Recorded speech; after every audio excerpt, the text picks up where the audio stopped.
अस्सलाम वालेकुम दोस्तों, आज इस वीडियो में हम बात करेंगे एक बहुत ही मशहूर और कॉम्प्लेक्स नावल के बारे में जो लिटरेचर की दुनिया का एक मास्टरपीस माना जाता है। Ulysses by James Joyce. ये नावल 1922 में पब्लिश हुआ और इसका तसलसल और ऊंचाई अब तक कई रीडर्स और स्कॉलर्स को मुतासर करती है। सबसे पहले थोड़ी सी बात इस नावल के बैकग्राउंड पर। जेम्स जॉयस एक आयरिश नॉवेलिस्ट था और यूलिसिस को लिखने में उन्होंने मॉडर्निस्ट राइटिंग का इस्तेमाल किया। ये नावल होमर के एपिक द ओडेसिस का एक मॉडर्न वर्जन माना जाता है, मगर यहाँ ओडेसिस या यूलिसिस एक आयरिश आदमी ल्यूपर्ट ब्लूम का रूप में सामने आता है और पूरी कहानी सिर्फ एक दिन के इवेंट्स को कवर करती है। 16 जून 1904। स्ट्रक्चर और स्टाइल। ये नावल अपनी स्टाइल और स्ट्रक्चर की वजह से मुश्किल और यूनिक माना जाता है। इसमें स्ट्रीम ऑफ कॉन्शियस टेक्निक को बहुत ज़्यादा यूज़ किया है जो एक कैरेक्टर के जहन के बेहतरीन इंसाइट देता है। इस नावल को 18 एपिसोड में डिवाइड किया है और हर एपिसोड अपना स्टाइल और टोन अपना अपना है। इस नावल में कई रेफरेंसेस और एल्यूजन हैं जो इसे और भी लेयर्ड और कॉम्प्लेक्स बनाते हैं और ये नावल 3 पार्ट्स में डिवाइडेड है। First part 1 to 3, second part 4 to 15 and third part 16 to 18। ये कहानी 3 सेंट्रल कैरेक्टर्स पर फोकस करती है, ल्यूपर्ट ब्लूम, स्टीफन डेडल्स और मॉली ब्लूम। पूरे दिन के दौरान हर कैरेक्टर की पर्सनल स्ट्रगल्स और इनर थॉट्स सामने आती हैं। कहानी का आगाज़ स्टीफन डेडल्स से होता है जो एक यंग टीचर और राइटर है।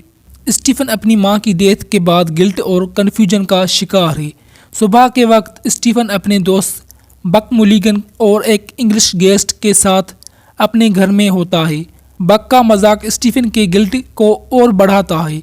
स्टीफन का अपने मां के लिए रिग्रेट और अपने फादर से इमोशनल डिस्टेंस उसकी आइसोलेशन को मज़ीद गहरा करती है। इस टेंशन के बाद स्टीफन अपने स्कूल जाता है। वहाँ वो स्टूडेंट को पढ़ाता है लेकिन अपनी खुद की ज़िंदगी के मकसद को समझने की कोशिश में लगा रहता है। ल्यूपर्ट ब्लूम का कैरेक्टर अगले हिस्से में इंट्रोड्यूस होता है। ब्लूम एक मिडिल एज्ड जीविश एडवर्टाइजिंग एजेंट है जो अपने दिन का आगाज़ अपने घर में करता है, अपनी वाइफ मॉली के लिए ब्रेकफास्ट बनाते हुए। उसके दिमाग उसके मैरिड लाइफ की कॉम्प्लेक्सिटी और मॉली के अफेयर पर लगा रहता है।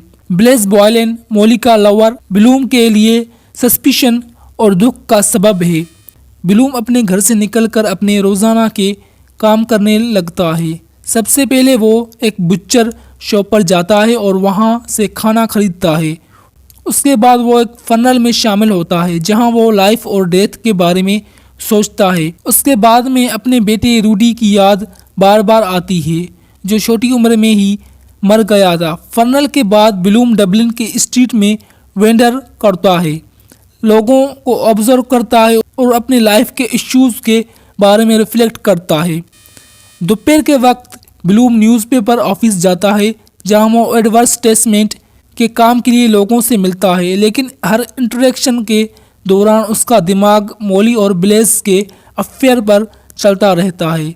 उसे हर वक्त ये लगता है कि शायद लोग उसके पर्सनल लाइफ के बारे में बात कर रहे हैं, लेकिन वो अपने दुख और शर्म को छुपाने की कोशिश करता है।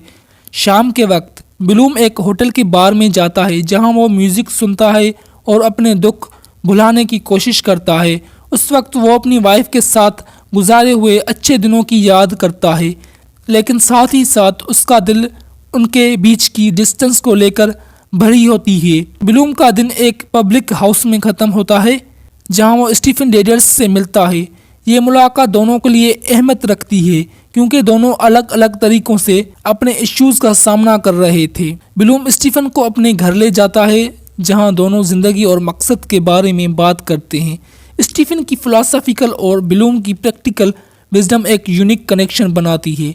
कहानी के आखिर मोमेंट्स हैं फोकस मॉली पर होता है जो अपने ख्यालात और जज्बात को फ्रीली एक्सप्रेस करती है। उसके मोनोलॉग के ज़रिए उसके अपने हस्बैंड के लिए प्यार और गिल्ट सामने आता है। नॉवेल का एंड मॉली के होप और पॉजिटिव आउटलुक के साथ। ये नॉवेल एक सफ़र है, सिर्फ एक दिन के अंदर किया गया सफ़र जो हर कैरेक्टर के थॉट्स और एक्सपीरियंस के जरिए उनकी ज़िंदगी की डीपर ट्रुथ को एक्सप्लोर करता है।